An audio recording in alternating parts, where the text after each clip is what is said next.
ඔයා දන්නවද කළු කුමාරයා කියන්නේ අපි වගේම සාමාන්‍ය මිනිස්සෙක් වෙලා හිටපු කෙනෙක් කියලා. ඉතින් මේ තමයි කළු කුමාරයාගේ කතාව. 15 වෙනි සීවසේදී කෝට්ටේ රාජධානි සමයේ 6 වෙනි පරාක්‍රම බාහු රජතුමා දරුකමට හදාගන්න ගත් කෙනා තමයි සපමල් කුමාරයා කියන්නේ. ඔහු ඉතාමත් දක්ෂ සහ කඩවසම් කුමාරයෙක්. ඒත් 6 වන පරාක්‍රම බාහු රජතුමා මිය ගියාට පස්සේ ඔහුගේ කිල්ල හිමි කරගත්තේ එතුමාගේ මුණුපුරෙකු වුණ දෙවන ජයබාහු රජතුමයි. ඔහුට සේවය කිරීම සඳහා සප්මල් කුමාරයා යාපනයට කැඳෙව්වද ඒත් එයා මේ වෙද්දි හිටිය ලොකුම වේදනාවකින්.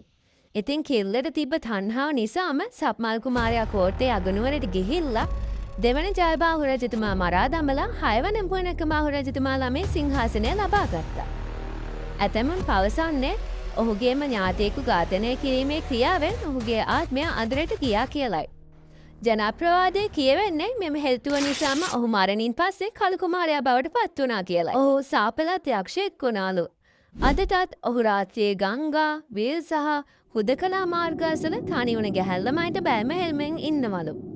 ඔහුගේ ඉලක්කය වෙන්නේ හැම වෙලාවෙම තරුණ ගැහැල් ළමයි.